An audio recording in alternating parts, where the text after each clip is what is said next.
നിങ്ങളിപ്പോൾ stock market follow ചെയ്യുന്ന ഒരാളാണ്, അതിൽ കൂടെ പൈസയൊക്കെ ഉണ്ടാക്കാൻ ഉദ്ദേശിക്കുന്നത്, മെയിൻലി പുതിയൊരു കമ്പനി IPO ചെയ്യുന്ന വഴി അതിലൂടെയാണ് നിങ്ങൾ പൈസ ഉണ്ടാക്കാനൊക്കെ നോക്കുന്നതെങ്കിൽ നിങ്ങൾ അവിടെ കേൾക്കാൻ പോകുന്ന ടേം ആയിരിക്കും ഗ്രേ മാർക്കറ്റ് എന്നുള്ളത്. അതാണ് നമ്മുടെ ഇന്നത്തെ വീഡിയോയിൽ ഡിസ്കസ് ചെയ്യാൻ വേണ്ടി പോകുന്നത്, എന്താണ് ഈ ഗ്രേ മാർക്കറ്റ് എന്നുള്ളത്.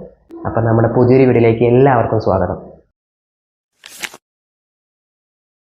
ഈ ഗ്രേ മാർക്കറ്റ് മെയിൻലി യൂസ് ചെയ്യുന്നത് അല്ലെങ്കിൽ യൂസ് വരുന്നത് എന്ന് പറയുന്നത് IPO ചെയ്യുന്ന സമയത്താണ്. ഇപ്പോൾ ഒരു കമ്പനി ലിസ്റ്റ് ചെയ്യാൻ വേണ്ടി പോവാണ്, ആ ലിസ്റ്റ് ചെയ്യുന്നതിലൂടെ നമ്മൾക്കൊരു ഗെയിൻ ഉണ്ടാക്കാൻ വേണ്ടിയിട്ടാണ് ഈ ഗ്രേ മാർക്കറ്റ് കൂടുതലായിട്ട് യൂസ് ചെയ്യുന്നത്. ഗ്രേ മാർക്കറ്റ് എന്താണ്, അല്ലെങ്കിൽ ഗ്രേ മാർക്കറ്റ് പ്രീമിയം എന്താണ്, GMP എന്നതിന് പറയാം ഷോർട്ട് ഫോം ആയിട്ട്. അതൊക്കെ നിങ്ങൾ ചിലപ്പോൾ പല ട്രെയിനേഴ്സ് ടൂൾസിലൊക്കെ കണ്ടിട്ടുണ്ടാവും. ഈ ഗ്രേ മാർക്കറ്റ് എന്താണ്, ഗ്രേ മാർക്കറ്റ് പ്രീമിയം എന്താണ്, എന്താ സംഭവം എന്ന് നോക്കുന്ന മുമ്പായിട്ട് നമ്മൾക്ക് വേറെ എന്തൊക്കെ ടൈപ്പ് ഓഫ് മാർക്കറ്റ് ഉണ്ടെന്ന് പറയാം.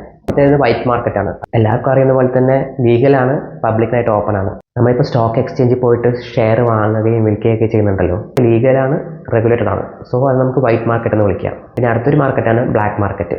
പേര് പോലെ തന്നെ കംപ്ലീറ്റ്ലി ഇല്ലീഗലാണ്. പിന്നൊരു സെക്ഷനാണ് ഈ ഗ്രേ മാർക്കറ്റ് എന്ന് പറയുന്നത്. ഇത് ലീഗലാണോ ചോദിച്ചു കഴിഞ്ഞാൽ ലീഗലാണ്, പക്ഷേ ഇതിലൊരു റെഗുലേഷൻ ഇല്ല. അതാണ് ഈ ഗ്രേ മാർക്കറ്റിനെ ബാക്കിയുള്ള രണ്ട് മാർക്കറ്റ് തമ്മിൽ വ്യത്യസ്തമാക്കുന്നത്. പിന്നെ നമുക്ക് ശരിക്കും എന്താണ് ഈ ഗ്രേ മാർക്കറ്റ് അല്ലെങ്കിൽ എന്താണ് ഈ ഗ്രേ മാർക്കറ്റ് പ്രീമിയം എന്ന് നോക്കാം. ഇപ്പോൾ ഒരു സ്റ്റോക്ക് ഇഷ്യൂ ചെയ്യാൻ വേണ്ടി പോകുന്ന പ്രൈസ് എന്ന് വെച്ച് കഴിഞ്ഞാൽ, ഫോർ എക്സാമ്പിൾ പറയുകയാണെങ്കിൽ 1000 രൂപയാണ്. 1000 രൂപയ്ക്കാണ് അവർ ലിസ്റ്റ് ചെയ്തിട്ട് ഉദ്ദേശിക്കുന്നത്. ഇനി ഇതിൻ്റെ ബാക്ക് എൻഡിൽ ഒരു ബയ്യറും ഒരു സെല്ലറും ഉണ്ടാവും.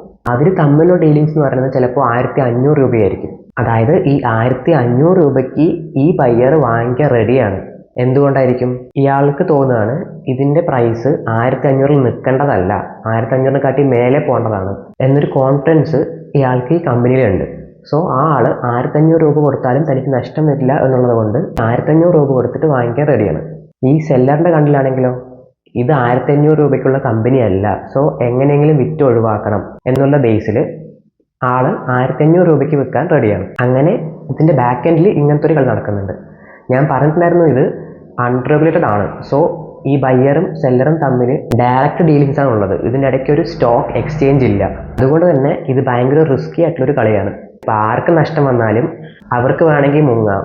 ആര് മുങ്ങിയാലും ഇപ്പം മുങ്ങിയാളുടെ എതിരായിട്ട് ഒരു കേസ് കൊടുക്കാൻ പറ്റുമോ ചോദിച്ചു കഴിഞ്ഞാൽ പറ്റില്ല, കാരണം ഇത് അൺറെഗുലേറ്റഡ് ആണ്. സോ ഇതെല്ലാം നടക്കുന്നത് ഒരു വിശ്വാസത്തിന് പുറത്ത് മാത്രമാണ്. അപ്പോൾ ഞാൻ പറഞ്ഞിട്ടുണ്ടായിരുന്നു, ഇപ്പോൾ സ്റ്റോക്ക് എക്സ്ചേഞ്ചിൽ ആ ഷെയർ ലിസ്റ്റ് ചെയ്യാൻ ഉദ്ദേശിക്കുന്നത് 1000 രൂപയാണെന്ന് പറഞ്ഞിട്ടുണ്ടായിരുന്നു. ഇവിടെ ഗ്രേ മാർക്കറ്റിലാണെങ്കിൽ 1500 രൂപയാണ് ആ ബയ്യറും സെല്ലറും തമ്മിലുള്ള ഡീലിങ്സ് എന്ന് പറയുന്നത്. ഈ ഡിഫറൻസ് ഉണ്ടല്ലോ, അതായത് 1500 മൈനസ് 1000, 500 രൂപയാണ് നമ്മൾ ഗ്രേ മാർക്കറ്റ് പ്രീമിയം എന്ന് പറയുന്നത്. ആ പ്രീമിയം ആണ് നമ്മളിപ്പോൾ കുറേ സ്ക്രീനേഴ്സിലൊക്കെ കാണുന്ന ആ ഗ്രേ മാർക്കറ്റ് പ്രീമിയം അല്ലെങ്കിൽ GMP എന്ന് പറഞ്ഞുകൊണ്ട് ഉദ്ദേശിക്കുന്നത്. എത്രത്തോളം കൂടുന്നോ അത്രയും നമ്മൾക്ക് IPO വഴി ഗെയിൻ ഉണ്ടാക്കാനുള്ള പ്രോബിലിറ്റി കൂടിക്കൊണ്ട് വരികയാണ്. പക്ഷേ ഇത് കറക്റ്റ് ആവണമെന്ന് ഒരു നിർബന്ധവും ഇല്ല. ഇതൊക്കെ നേരെ തിരിഞ്ഞും വരാം. എക്സാമ്പിൾ പറയുകയാണെങ്കിൽ സ്വിഗ്ഗിൻ്റെ IPO നടക്കുന്ന സമയത്ത് അതിൻ്റെ ഗ്രേ മാർക്കറ്റ് പ്രീമിയം വളരെ കുറവായിരുന്നു. പക്ഷേ അത് ലിസ്റ്റ് ചെയ്യുന്ന സമയത്ത് ഏകദേശം 7% റിട്ടേൺ ആണ് കിട്ടിയത്.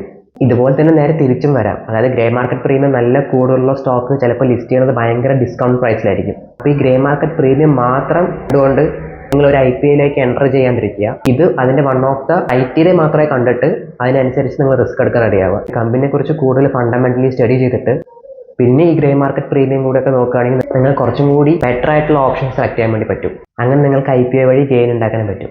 ഗ്രേ മാർക്കറ്റ് പ്രീമിയം എവിടെന്നാ നോക്കുക എന്ന് അറിയാത്തവർക്ക് വേണ്ടി പറയാം. ജസ്റ്റ് ഗൂഗിളിൽ ടൈപ്പ് ചെയ്താൽ മതി ഗ്രേ മാർക്കറ്റ് പ്രീമിയം ഓഫ് ഏതെങ്കിലും ഒരു പെർട്ടിക്കുലർ കമ്പനി, അതായത് IPO നടക്കാൻ പോകുന്ന കമ്പനിയുടെ ജസ്റ്റ് ടൈപ്പ് ചെയ്ത് നോക്കുക. അപ്പോൾ തന്നെ കുറേ വെബ്സൈറ്റ് ഒക്കെ വരും. അതിൽ നിങ്ങൾ സെലക്ട് ചെയ്ത് കഴിഞ്ഞാൽ തന്നെ നിങ്ങൾക്ക് കാണാൻ പറ്റും അതിൻ്റെ പ്രീമിയം എത്രയാണെന്നൊക്കെ നിങ്ങൾക്ക് അവിടെ നിന്ന് കാണാൻ പറ്റും.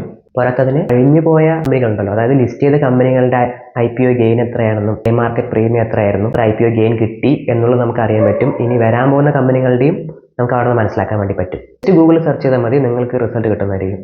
പ്രത്യേകിച്ച് ഒരു സ്ക്രീനറിൻ്റെ പേര് എടുത്ത് പറയുന്നില്ല, ജസ്റ്റ് നിങ്ങൾ ഗൂഗിൾ ചെയ്താൽ തന്നെ ഇതിൻ്റെ റിസൾട്ട് കിട്ടുന്നതാണ്. അപ്പോൾ നിങ്ങൾ ഈ GMP എന്ന് പറയുന്നത് അല്ലെങ്കിൽ ഗ്രേ മാർക്കറ്റ് പ്രീമിയം എന്ന് പറയുന്ന സംഭവം ഒരു ടൂളായിട്ട് യൂസ് ചെയ്യുക. ബ്ലൈൻഡ്ലി മാത്രം നോക്കിക്കൊണ്ട് കമ്പനിൻ്റെയും IPO എടുക്കാണ്ടിരിക്കുക. അപ്പോൾ അത്രയൊക്കെ തന്നെ ഈ വീഡിയോയിൽ പറഞ്ഞിട്ടുണ്ടായിരുന്നുള്ളൂ. നിങ്ങൾക്ക് വീഡിയോ മനസ്സിലായെന്ന് വിചാരിക്കുന്നു. ഇല്ലെങ്കിൽ എന്ത് ഡൗട്ടാണെങ്കിൽ ജസ്റ്റ് ഒന്ന് താഴെ കമൻറ്റ് ചെയ്താൽ മതി, ഞാൻ റിപ്ലൈ തരുന്നതായിരിക്കും. ഇനി ഏതെങ്കിലും ടോപ്പിക്കിനെ കുറിച്ച് വീഡിയോ ചെയ്യണം നിങ്ങൾക്ക് ആഗ്രഹമുണ്ടെങ്കിൽ അതും ജസ്റ്റ് കമൻറ്റ് ചെയ്യുക, ഞാൻ അതിനെക്കുറിച്ച് വീഡിയോ ചെയ്യുന്നതായിരിക്കും. വീഡിയോ ഇഷ്ടപ്പെട്ട ലൈക്ക് ചെയ്യുക, ഇഷ്ടപ്പെട്ടില്ലെങ്കിൽ ഡിസ്ലൈക്ക് ചെയ്യുക. Thank you for watching and see you in the next video. Bye by.